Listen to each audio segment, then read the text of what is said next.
Hello everyone, it's that damn Pipsqueak playing a couple casual games of Custard. I'm playing Bant Slash versus Cftsoc, who, knowing them, will be on some combo nonsense. This is the first time I'm playing the deck, so please be patient. Okay, that card seems good. This card is the reason I wanted to try this deck. Okay, cool. So my plan is to turn one. Okay, no turn one threat, which is both obvious and also good for me. So I'm going to play a turn one Mushroom Lagoon and pass. And the reason I'm doing this is it means that I'll be able to hold up Mystic Rebuttal for CFT's turn three plan. Turn two, Humble Shepherd, so that's one of Cftsoc's ramp creatures. In general, Cftsoc tends to play, I assume this is Temur Enspirit, which means I'm a little bit hesitant to fire off these early Wander the Unknowns. This is Sylvan Ritualist, so just entirely playing around Mystic Rebuttal without even having to. So that's 2 mana. So a second Sylvan Ritualist. Let's think. I feel like I'm just going to be trying to get off this Wrath of mod, so I shouldn't try to be answering these threats right now. I take 2. It's actually a fair bit of pressure. That's like 6 damage. Fetch up. I think right now I just want a basic plains. Well, I mean, I may as well fetch a dual. There's no reason not to. Let's fetch up this. Okay, so here's where things get a little bit awkward. I can either cast Bounty of the Gardens or discard to maximum hand size. I think my best bet is to discard to maximum hand size, which is a little bit awkward, but this also means the Gull's a bit better now. This may have been a loose hand to keep. I figured it had 2 lands and a bunch of 2-mana interaction, which meant it seemed reasonable to me. I might fire out one of these Bounty of the Gardens just to kill a creature inside of combat. Yeah, unfortunately my commentary is going to be a little bit limited just because I'm not that familiar with this format. The main reason I'm currently getting back into it is because I really wanted to prepare for the upcoming tournament, which is going to be a tournament with a cash prize, which is very exciting. Actually, I should block on the Sylvan Ritualist because then I could exile another with Wander the Unknown. If I end up deciding not to go this Wrath of Mod route. I presume post-combat there are 5 and 6 drops that just ruin my day. Well, 5 drops or 7 drops with Enspirit. Yep. Exiling Humble Shepherd. Recurring Sylvan Ritualist. Well, I definitely want to hit that Wrath of Mod soon. At least I'm hitting my land drops. That's not terrible. My plan will be to Wander the Unknown, the Contra of Old Magic, inside of combat. Or I could trade with about it. No, I want to Wander the Unknown, so the Contra can't be recurred later. The fact CFT is in the tank right now makes me very deeply concerned. Just attacking with Contra of Old Magic. I'm going to use my right turtle a little bit as a resource here and take a hit, because I feel like I'm being baited.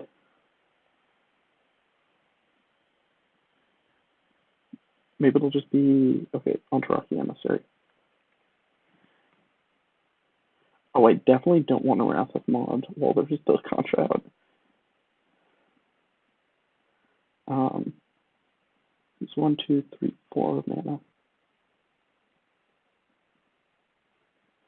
Which, Spirit, Entouraki Emissary. Okay, so here's where things get awkward. I think I meant to Mystic Rebuttal this Witch of Shifting Waters, because if it copies Contra, my life... Okay, right, that was an onboard thing. Don't worry about it, this is fine. Okay, so if CFT can pay for this, I think it's more worth to... I think it's more worth to instead exile the Contra. Because this means CFT can't witch the Contra. CFT's past the point of no return for ramp anyway. I wonder what witch will copy. I assume witch will copy Humble Shepherd.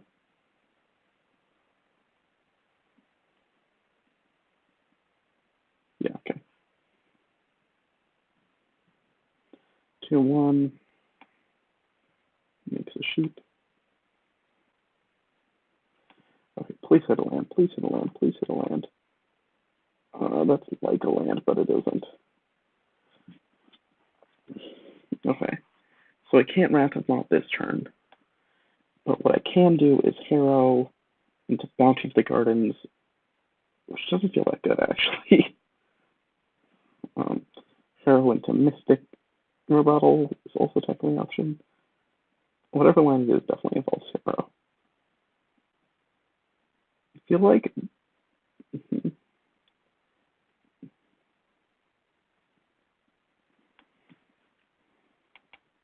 Let's Harrow. Sacrifice. No, don't want to sacrifice the white source. Let's sacrifice this. Because we want to keep double white. And we want to find forest and island.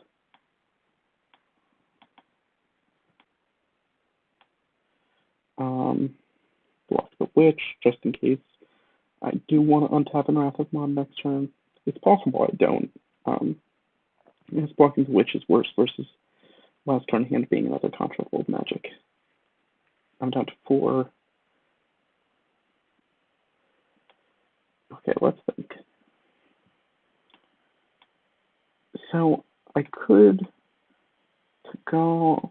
Okay, I think I'm meant to just pass because I can Tagal Bounty to make another 2 blockers and block those 3, so I'd only take 1, which is really tempting. This is a little bit of a risky line. I fully admit it, but I think it's still pretty good versus Wrath of Modding, letting Cftsoc untap, play another dude.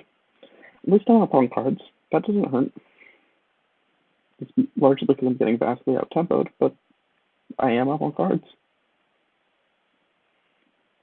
Let the record reflect that. I feel like this current moment is just super hardcore. I feel like what I'm currently doing is just super hardcore signaling. I have to go up. So that probably makes it a 4-4 plant. Yeah. But if I draw another land, I can always Dark Root Tracker, recur, Wander the Unknown, hit that with Wander.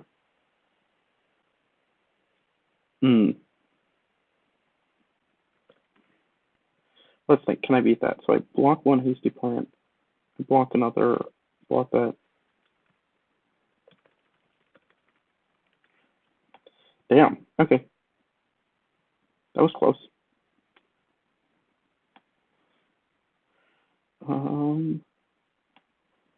Well, those two feel like auto wins versus Enspirit.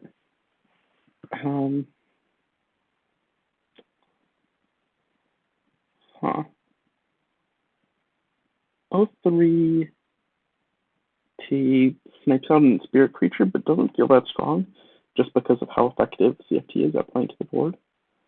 I don't like Mystical Dispute because of how much mana CFT has. Taken feels kind of weak. I like the idea of going for air superiority. Um, I'm not an expert on this deck by any means.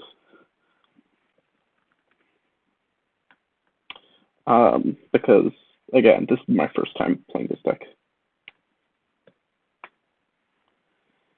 Okay, this feels like a good hand. I have a bunch of live cards. I don't have as many spells as I'd like in the early game, but an early Containment Priest feels nice. And I have some good top end already, and I have 3 lands in colors that I need. So it feels hard to think I might be meant to mulligan this.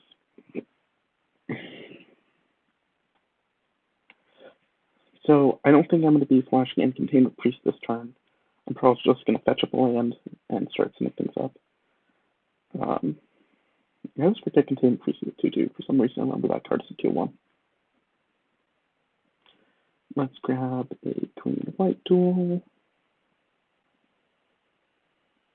Nope. The library. I meant to grab a green blue duel.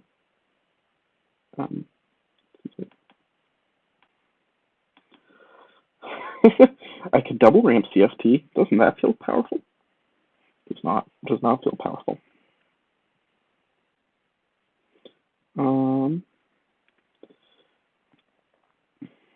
I wonder if I meant to say 3/3 good enough here.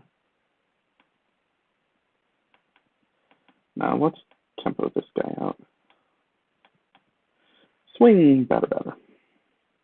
CFT will take a block, probably enjoy the ramp, and then I'll dissipate something. No. Interesting. I mean, I guess this is a race that he's ahead on, technically. Huh, not swinging. I'm trying to think of, I mean, I just don't know the format well enough to know, like, yes, this is the instant speed card I'm about to get blown out by.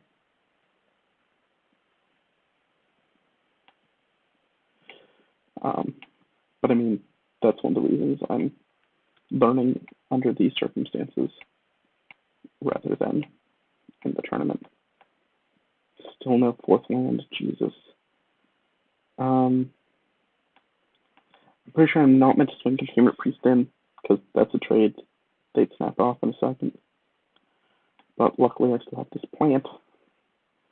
This good plant boy. I actually pretty much came back to the format for the sole purpose of playing Bounty of the Gardens. And then it turned out there was a tournament happening, which I was very excited at the idea of joining.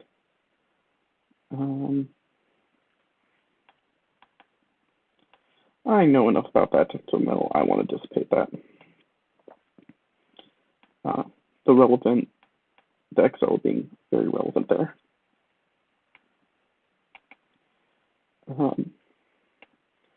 Now I have Harrow plus Wander the Unknown again, which is kind of nice to have up.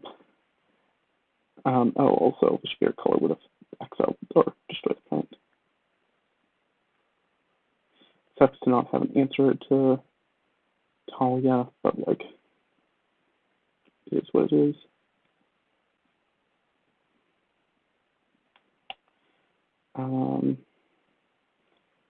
Sacrifice, I want to have white and blue. Just want to deny the card draw here. Gets 2 lands, but no card draw. Which, right now, I'm fine with CFT getting more lands. I just don't want more cards. So now I have Epic of Ekabrom, which is kind of nice.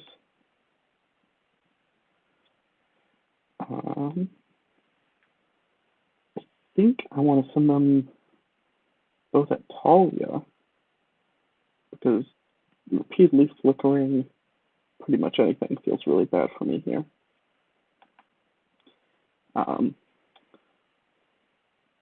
Yep.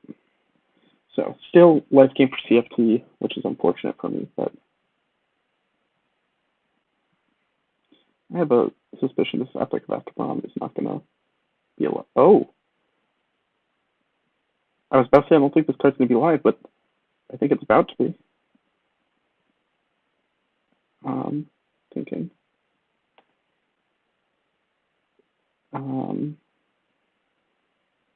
Okay. So what we're going to do here is this is going to recur Talia. We're going to counter Talia. We're going to untap. We're going to Tagal. We're going to exile a Contra. It's going to exile the Enteraki Emissary on DTB because of Containment Priest. And then we're going to smash in. Or not. Or we just, well,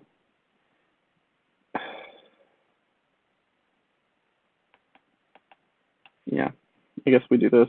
It's technically less mana efficient, but Tagal is a very valuable resource. Cftsoc has more mana than God. That's 6, 7, 8, 9, 10. 10 is a lot. Sure.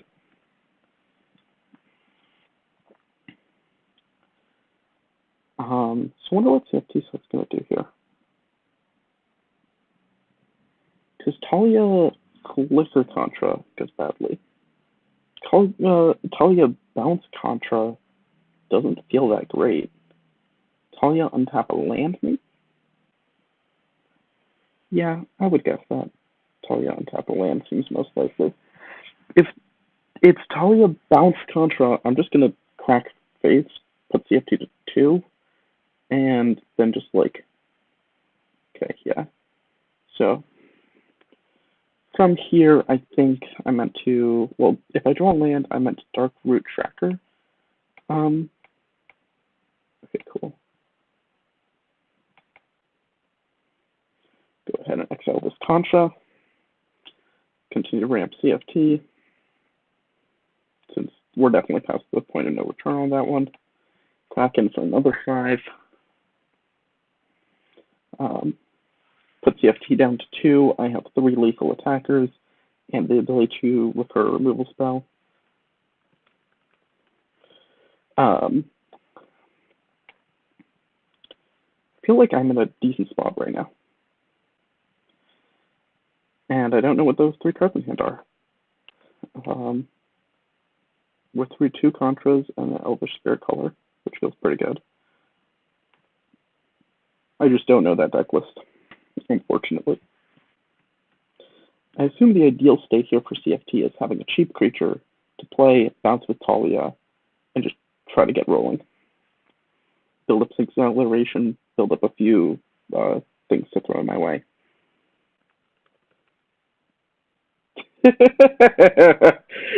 You have to laugh, otherwise you'd cry.